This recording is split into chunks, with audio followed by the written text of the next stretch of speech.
Good evening and welcome to Ownin the Evening. This is the Owndog alongside Alma. Hello. Episode 29 is actually the start of season 2. So we have done 28 episodes, a 10-week season, and we are rolling over into season 2. Welcome. And here's to 2, and then 3, and then 4, and 100 more seasons, Alma.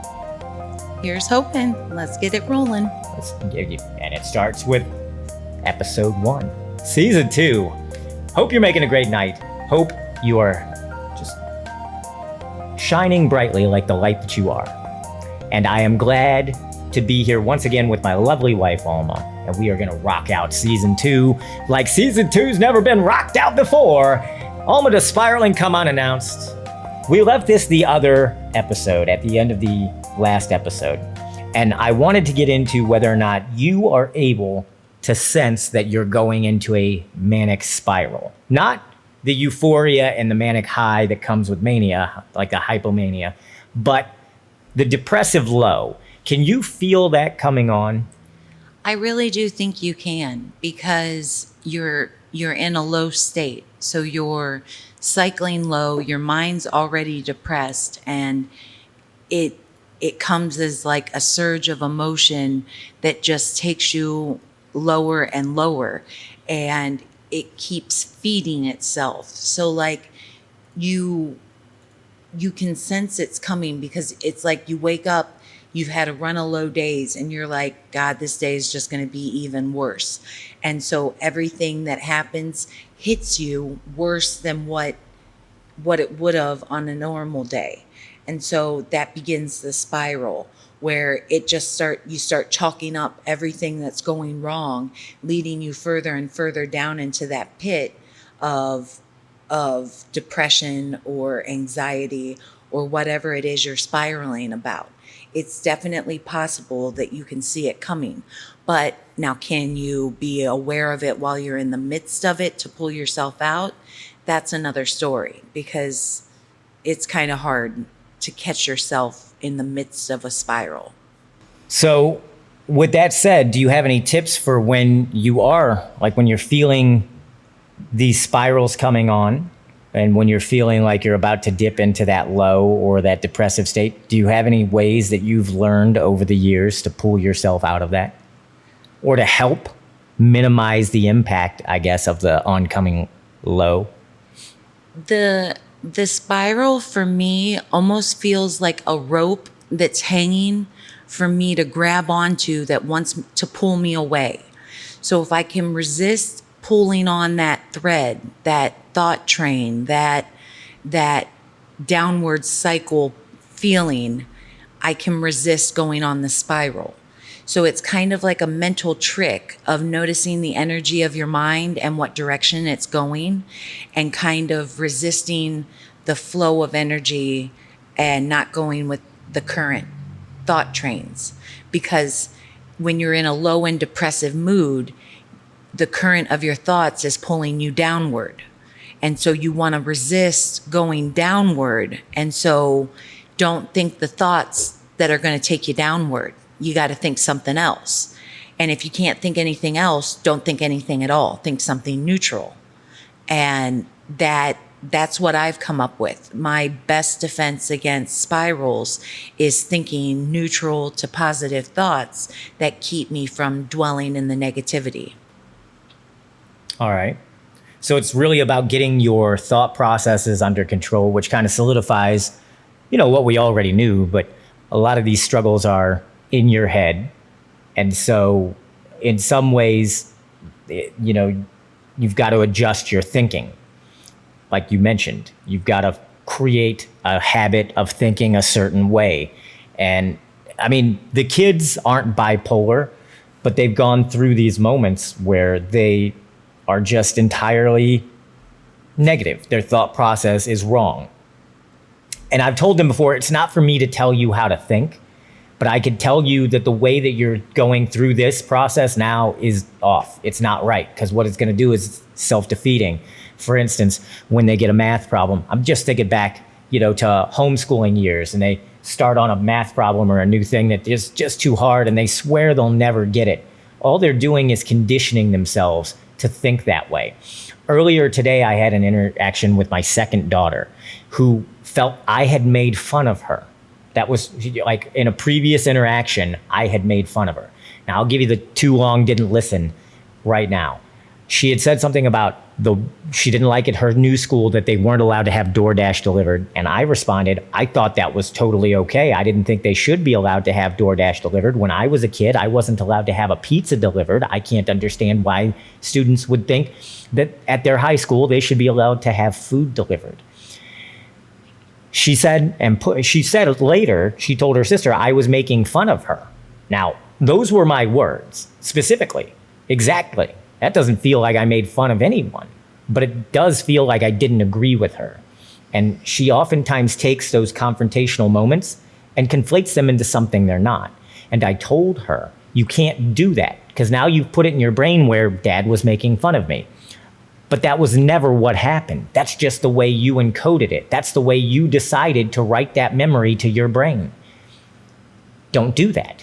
That's my tip. Don't do that. Whether it's Dad or anyone else, you shouldn't be creating false narratives and false realities and putting those in your brain and then making that the world that you live in. That is exactly how you need to control your thinking and how your thought process should or can control your narrative, can control your life story if you're not careful. It very much does control your life's narrative based on how you process the experiences you have, because you're inside witnessing those experiences, and you are memorializing them however you witness them. So it's a tainted perspective, because two people can go through the same event. Like, think of twins. They go through life together, same genetic makeup, right? But in the same household, two twins can turn out wildly different because they encode their experiences different from what they go through. So it's all about how you take in what you're going through. And that comes back to circling around to that rose-colored lenses. If you want to live a happier life, you got to paint your rose-colored glasses on and see life in a rosier way.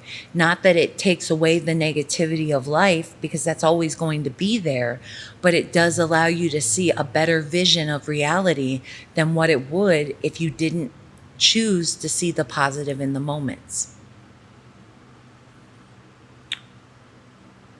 When you are faced with that half empty, half full situation, you do have a choice. Optimism, pessimism, the age-old struggle, right?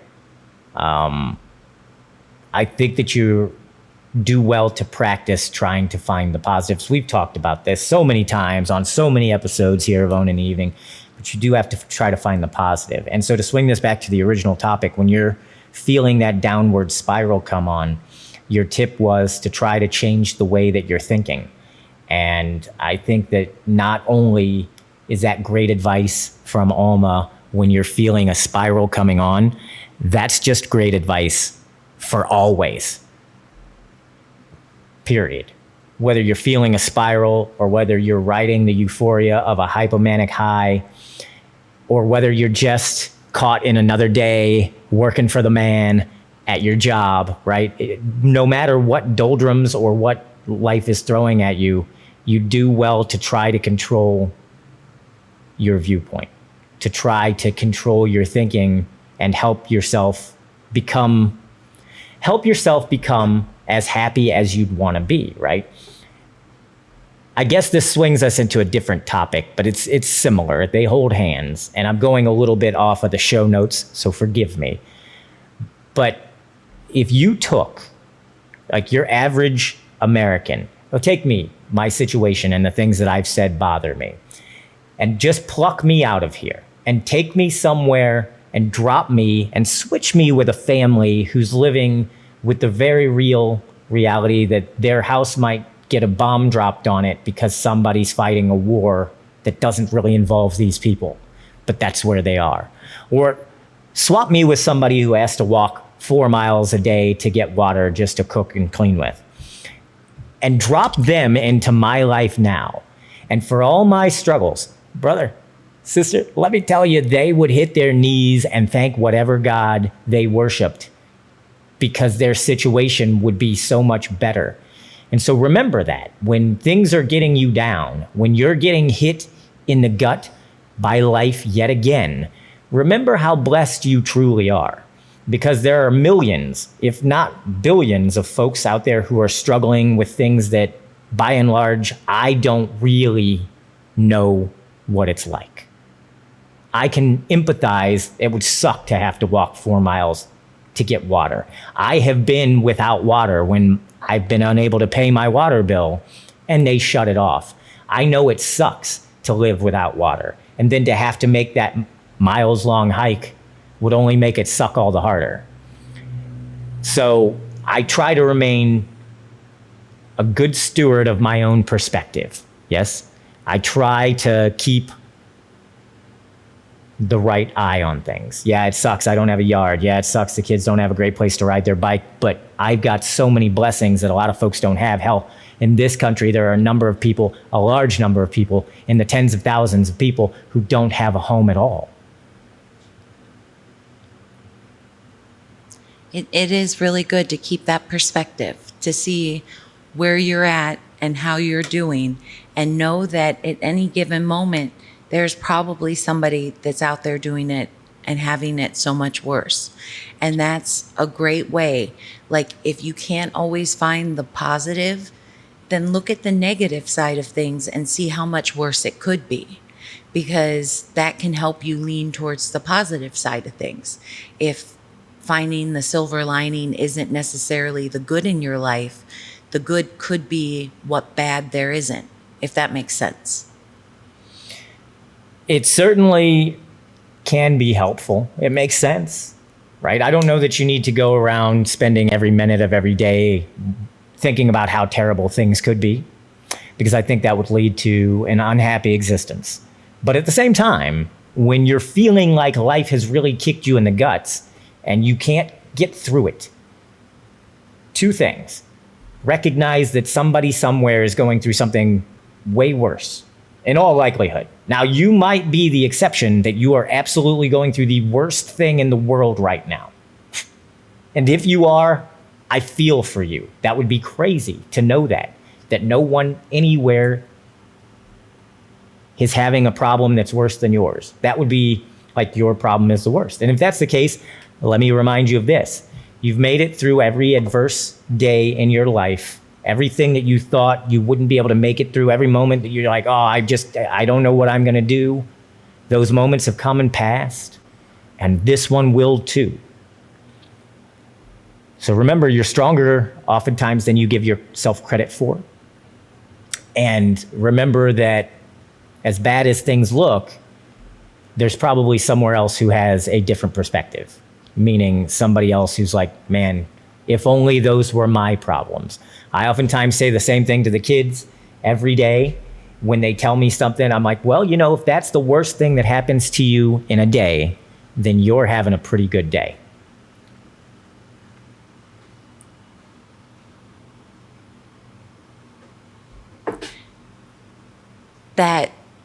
Sorry, I got distracted by a kid coming downstairs. She was looking at me like deer in the headlights. I didn't catch the end of what you said. And now we kick it over to Alma. Thanks, Alma. By the way, there were faces there. For those listening to the podcast, you can catch us live, kick.com, youtube.com. Owndog creates on either platform, and we're live doing this show Tuesdays, Thursdays, and Saturday nights at 9:30. And baby, we've been consistent. We've hit 29 in a row. All right, enough. That's our consistency portion of the show. Onward we go. Is this really me? Like this that you're looking at here, this beautiful face, this curly mustache. Is this really me? That's the topic. Not whether this is really me, but when you look into yourself, the person that's looking back at you, self-exploratory. And I don't mean, touching yourself when no one's looking. I mean exploring the inner parts of the self. I mean talking about who you are at your core. And that a lot of that comes down to cutting through the bullshit that we like to put out into the world for ourselves and for others. Because we oftentimes hide a number of things in a facade of garbage, and then we just act like no one knows that those things are hidden in the trash. My kids do this quite a bit. I have done this before, right? You put on a different show and inside you're feeling different. Those types of moments can lead you to question ultimately who you really are. And so finding out who you are inside and being true to yourself is important. But it's also important that you put on an accurate representation of yourself for those around you. Meaning that if you're constantly trying to mold who you are for those around you, I believe you're going to lead yourself to a very unhappy place, right? And a place where you'll question who you even are at the heart of it anyway. You'll get to a point where you won't know. Almost like a chameleon, you'll continue to change colors to fit into these situations that you feel you needed to change to fit into, when the reality of it is most likely that all you need is to be honest with yourself and be yourself in those situations. And the people in those situations will accept you for who you are. But oftentimes we put too much pressure. It's a new school we're moving to. We got to put on the right impression. It's a new job we're starting. We have to put on the right impression. It's a new relationship we're getting into. I got to give this gal or guy the right impression. No, you got to give them the impression of you. And if that's not for them, then that's not for them. But you shouldn't continue to try to shift to become a person that you think someone else will like, because ultimately, when all of that facade falls away, you're still going to be who you are, and they're going to see that you were putting on a show.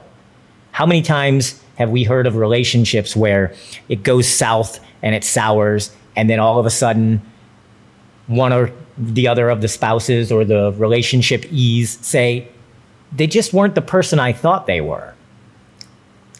Yeah, of course they weren't. They were trying to be the person they thought you'd like. Once you found out who they really were, we ran into a problem. You could skip all of that by just being who you are from the get-go. And then the people that like you will like you for you, and you won't have any of these issues later on in your days. But that all comes down to looking at yourself analytically and being honest with yourself. Because oftentimes the person that we lie to the most is ourself. I want to be this, or I want to dress a certain way, hang out with these kids at school. I need to get my boss to like me. He likes fishing. Maybe I'll talk about fishing. I can't stand fishing. Don't. Don't talk about fishing if you can't stand fishing. Find some other way to bond with your boss. Those are those moments where you're going to lead yourself to struggle, to try to keep track of all these different disparate pieces that you're putting together for a personality that's really not you. I walked that path of being the chameleon that bent herself to what I thought other people needed of me. And I fractured myself into many different versions. And in the end, all I had was a fractured piece of myself that didn't fit together anymore. And I didn't know who I was. And that I had a complete loss of identity, because at like 29 years old, I had been living a life of being what everybody else wanted me to be, or what I thought they wanted me to be. And at that point, I didn't know who that was, because it was so many different versions of myself that I didn't know me. And at that point, I felt like a failure. I wasn't anybody I could be proud of, because it wasn't somebody that was true to myself. And so I wholeheartedly believe that when you take a deep dive into yourself It's a time to get to know who you are and who you really want to be for the people in your life and the world around you. And do that free of doubt and fear of who that's going to be for other people. Because ultimately, if you love yourself and you accept yourself for who you really are, you're going to fall in sync with people who will be able to do the same. When you fracture yourself and you splinter yourself and hide parts of yourself away, you're not allowing people to meet the whole you. So therefore, they're never going to get to see the real you. And thus, there's always going to be a gap between who they're getting to know and who you're really letting them see. And that comes in the middle of relationships. And oftentimes, like I said, then you run into these problems where one or the other says, "You're just not who I thought you were." That's because they were putting on a show. And listen, I sit here, I do the podcast, I do streams. I believe in my heart I'm an entertainer. I can put on a show. But at the same time, as over the top and bombastic as I am, what you're getting during the show it's me. It's just I put on a little bit more entertainment value. But by and large, the things I say here on this show are the things that I live my life by. They're the things that I teach my children. They're the lessons that I've learned over time. And I try to be honest and true to myself. But, sometimes I just get all uppity and I start screaming and stuff. And yeah, occasionally I'll do that here around the house. So what you get is the real Owndog. I get pissy. I get angry. I get happy. I get lots of things. But I try to be honest because, if you start playing that chameleon game, I think you drive yourself to a core unhappiness. So, over in the Kick chat, Daggis with the sub. Thank you for the Kick sub. Remember, team, if you want to catch us live, kick.com, youtube.com, Owndog creates on either, and you can come watch the podcast as it is recorded. You can hang out, interact, and we would love to have you. So, Owndog creates at YouTube or Kick, and we'll see you Tuesdays, Thursdays, and Saturdays at 9:30 Eastern Standard. Daggis, thank you much, my friend. Much love to you for the sub. Appreciate you. Scientists have discovered that we're chosen, not lucky, to be in this world. So there you go. Tide says, what do you mean by chosen? They say the egg chooses the host out of thousands. Interesting. Well, I'm down for it. I believe we're all here for a reason. Whether, however you come to the terminology, I think that we're here for a reason. And I think I know what that reason is. And I believe it's a journey. It's just because we all get the same start and the same beginning. We're all born, we will all die. Doesn't matter if we're rich, poor, big, small, muscular, thin, doesn't matter. We're all gonna go through a journey that has a beginning and an end. And that's the whole point, is to get through your journey. And I think during that process that you're supposed to learn and grow and hopefully try to find the best version of you. But yeah, we're here for a journey. It's like a roller coaster. You didn't ask to get on it, and you're not really in charge of when you get off, but at the same time, enjoy the ride. Alma, what do you think? Indeed, a couple folks in chat mentioned Bray Wyatt, who passed away today. R.I.P. Bray Wyatt. We also lost Terry Funk, so two big wrestlers. Bray Wyatt was 36. Still crazy. Young. What do I think about... What do you think about your journey? What do you think about the fact that we're all born and we all have a journey to the end, which is your end whenever it comes? But I mean, what do you think? Do you think that there's a point to the journey other than to learn and to grow? No, I think that, for me, I think that is the point. Like, we come blinded in innocence, perhaps from whatever came before or what lies beyond. And we come and it's like a blank slate. to build upon life's journey, to write a story.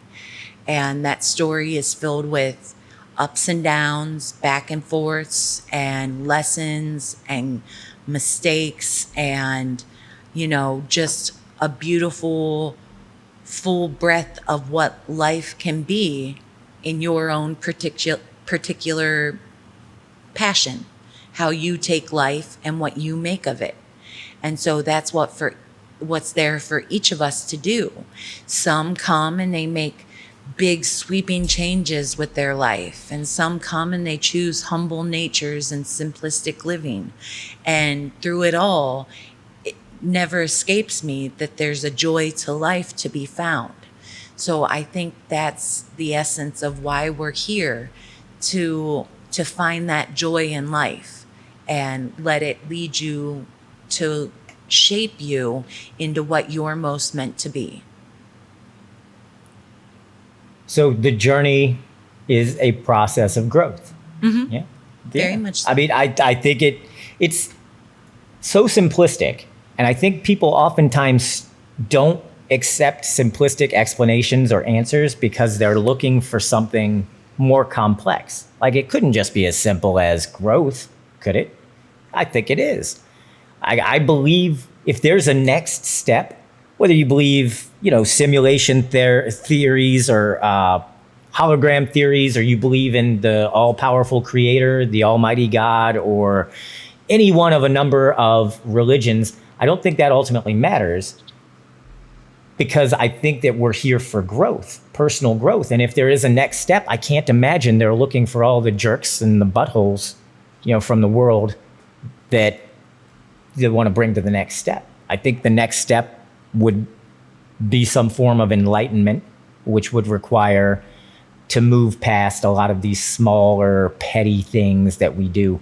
For instance, if there's a creator, or if there's aliens and they're watching our planet now, they probably think that as a species, humanity is really kind of broken, because ant colonies work together for the good of the colony. Humanity, even within our own communities, we fight with one another. And then that just goes out and bigger. So I realize ant colonies go to war with one another, but in their own colony, they're usually pretty tight. Even in our own communities, we have big fractures. And yeah, I think people looking at us from afar with a perspective that we don't have would be like, man, these people or these creatures are very destructive, self-destructive even. But outside of that gets into like creationism and aliens, which would probably be a topic for another show. I think the journey is one of self-betterment, and we should always be learning. And I think if we're following that and just trying to stick to that, I think you're probably going to do all right. But your happiness oftentimes is in control. I've said before, and I know it doesn't always land well, but you're the reason you're unhappy. And I'll circle back to why. Because you have a choice in your perspective. Because for whatever reason, I could go out right now in my city, and I'm sure I could find a homeless person or somebody who's really struggling, and find that they have a better perspective about a lot of things than I do. I've talked to a couple of homeless people who were really down on their luck. One time I was in Chicago. It was one of my first experiences with a panhandler. I was a young kid. And then, just in my time as I've grown, but it stuck with me since that one guy in Chicago, he had a great attitude. Like, I talked to him, I gave him all the change I had in my pocket. I think I was 11 years old. And he just seemed that he was happy. Didn't have anything and was getting money from a kid, but he seemed happy. And so that always stuck with me, that how could a guy who was so down on his luck still be happy? Because you have a choice. Because life can take everything from you, and God didn't promise you anything. But your perspective and your attitude is your own, and nobody can change it. You can be happy even when life kicks you in the nuts. It's just harder. But if you train yourself to find the happiness, you're going to be so much better off. And I think that's part of what we're supposed to be doing, is trying to find ways 'Cause nobody gets the same journey. Not everybody gets to be rich. Some people do, some people don't. But by and large, everybody's journey is individual, and most journeys are fraught with ups and big downs, right? Comes with the ride. But you have a choice on how you view it all. Your happiness is your own. You're the reason you're unhappy. So now that you know that, go out there and you be the reason that you're happy. Find the happiness even when life is trying to bring you down. Find the happiness even when you've got a real problem. Don't forget your problems. Alcoholism, people drink. My dad was an alcoholic, probably drank to forget his problems. Don't forget your problems, but don't let them drag you into a state of unhappiness if you can avoid it. Fight that off. Find ways to be happy. Over in the Kick Chat, Tide says he stopped trying to figure stuff out early in his 20s and now just lives life one day at a time. Look at every time you wake up as a new day and try to be better than the last. That right there, that's Poggers. That's how you ought to be doing it. That's the best way to do it. That's living in the present moment. That's not holding on to the past you can't change. That's not living in fear of the future. And that's taking what you have, which is the now moment, this day, and making the best of it as best you can. Can't ask for much more than that. I totally 100% agree. And I think that's a valuable tip from Tide. Valuable tip from Tide, but also a tip for everyone. Just one day at a time. Get through this thing. One day at a time. You can do it. You've gotten through every adverse situation that your life has brought you so far. I believe in you. I know you can get through whatever down you're going through, whatever down life throws at you the next time. I know you can get through it. I want you to know it too.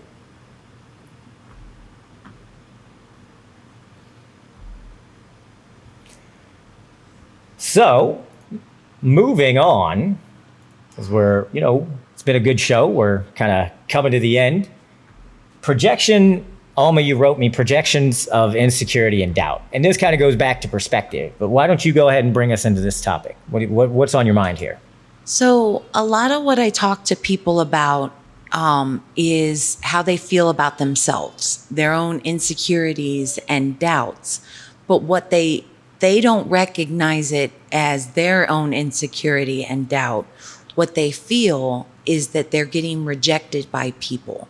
They don't feel seen, they don't feel heard or understood, and basically they aren't making the connections they want with people out in the world, whether that be online or face to face, in real life. And, it's an interesting topic because to me, I believe everything starts on the inside. And if you're experiencing trouble on the outside, you got to go within to look for what's causing those problems. And we kind of touched on it in an earlier topic. Like if you're not showing your true self, if you're hiding parts away out of insecurity or devaluing your self-worth, you're not going to show your whole self to people, and thus you're going to experience that rejection that you're feeling.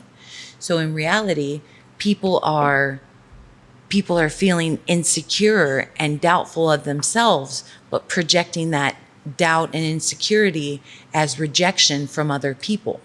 So it takes becoming aware of yourself, getting to know yourself and who you really are to understand why you're struggling with relationships. Okay. So kind of brings us back to a common theme here that we talk about so much on Ownin the Evening. Know thyself. Learn thyself, right? Yes. So self-knowledge goes hand in hand with personal betterment.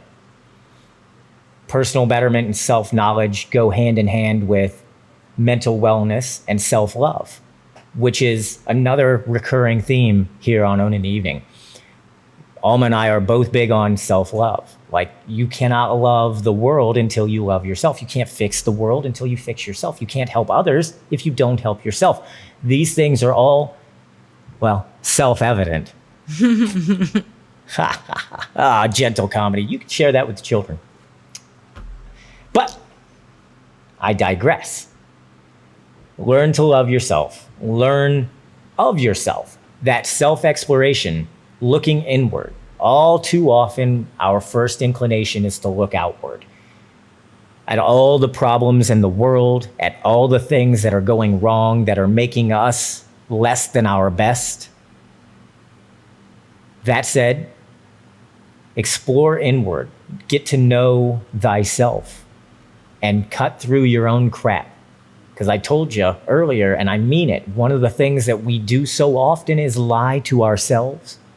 I tell my kids, I'm like, I hear what you're saying, but I know that that's not true. And if you are thinking that is, then you're only lying to yourself. You see? I didn't do anything mean to my sister. But yes, you did. And if you stand there and you talk about how what you did was okay, all you're doing is lying to yourself, and you're putting a barrier between you and personal betterment. You see? You can't fix a problem you're unwilling to admit exists. You need to be self-critical, but not too self-critical. Alma, I say it all the time. The right amount. Feel the right amount of bad. Give yourself the right amount of self-criticism. Look inward, though. Find out, the lies you tell yourself. Cut through them. Because if you're waiting for someone to come just clarify and clear all this up, they're probably not going to come. You need to do this on your own. No one is likely to cut through your own self-lies but yourself. Oh, well, you say, no, I didn't do anything wrong because so-and-so said something to me. And so I was okay to say everything I said. And maybe that's true. In a world where you can say everything, I would encourage you to remember that just because you can doesn't mean you should. In fact, I would argue wholeheartedly that there are some things you just shouldn't say. But these are conversations you must have with yourself, and you have to cut through your own garbage, through your own facade, through your own self-lies. We're all guilty of it, whether it's from procrastination or from our dislike or disdain for another person.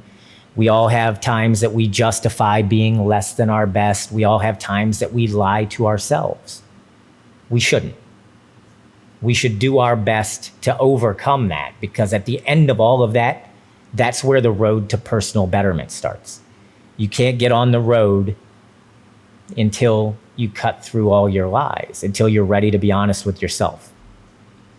And I think that's a choice. Like, once you make the choice that you're done lying to yourself, you're on the path, because it's not something you waver from. Like, today I'm going to lie to myself. Today I'm going to be true me. I think, honestly, once you realize that you want to be true to yourself, it's a life-altering choice to make. And you won't want to turn back from it, because it ultimately feels so much better to live true to yourself than it does fracturing yourself and telling yourself lies about things that ultimately don't add up. Right? Exactly. And to swing it back to our topic here, because I always like to close these loops. Self-love. You can stop that cycle of insecurity. You can stop those feelings of, well, so-and-so, like Alma said, your insecurity comes into play and you feel attacked, or you feel that someone doesn't like you because of the way that they said something, and a lot of times these are internalized and they're off base. Loving yourself will help you overcome those situations, because self-love will lead to less fear and doubt, anxiety and insecurity about what another person is thinking of you. Because ultimately, when you find that place of self-love, team, I mean it, you'll find that others' opinions don't affect you as much. It's almost like a coat of Teflon. And so now you're rubber, and all the things they say can bounce off you. But in order for that to start, self-love is important. You have to love yourself enough to say, no, you know what? Your opinions aren't who I am. You're not, don't let someone else drag you down. I think it was Eleanor Roosevelt who said that no one can make you feel demeaned without your permission. Right? And I'm butchering the quote. Alma, if you want to look it up. But no one can make you feel less than without your permission. So when someone else is using their words to drive your mentality and your mental state down, you are giving them your permission by allowing it to happen. Don't. I tell my kids all the time, if somebody says something about you, don't acknowledge it. Just go on with your day, because they're saying things to get a reaction out of you. These moments are generally to get a reaction from the person that you're poking. Think about a time where you've been less than your best and you've just kind of been catty and going at somebody. What you're looking for is an interaction. You're looking for a reaction from that person. You want them to be angry or sad. You want them to engage with you on some level that really is not your best, but that's where you're at. Other people are the same way. So when they say these things, learn self-love. Well, that's not true. And you're just saying things. I'm going to let that one slide. You don't have to engage. You don't have to teach them a lesson. A lot of times the best thing you can do is to just disengage. And so as Jeff in the Kick Chat, when you say something and people take it the wrong way, for those people, I would encourage them again through a process of self-love. Then it wouldn't really matter how it was intended. All that matters is how you received it. And so if somebody's attacking you to make you feel less than your best, and you don't let them drive you down to less than your best, that's how you win. Because if you let them get into your brain like a worm and bring your psyche down, well, you're letting them win. You're giving them all the power through your mental state. You're giving the power to them and their words, and you shouldn't. You should find a way to rise above that. And self-love is one of those ways. Because once you have self-love, you'll recognize other people's petty words for the petty words that they are. Now, I say all that to say this. I just want to swing back and remind you that not all criticism is bad. Not every time somebody says something to you that makes you feel bad, they didn't do something wrong. Sometimes somebody says something and the truth, quite frankly, hurts. And if you have enough self-love, I think that you'll recognize, yes, that's true and it hurts, but I'm in control of me and I can fix that for the next time. And that again comes back to your self-criticism and your own internal well-being and how well you manage it. Don't take criticism harder than you need to, but at the same time, don't get yourself to the point where you're not listening to anybody and thinking you're just fine, because those people probably aren't just fine. I agree. Perspective is everything. And if you can only listen to your own perspective, you're probably rather closed-minded. And that means you're not open to change or like hearing other sides of the story that could help you better yourself. Because one-sidedness doesn't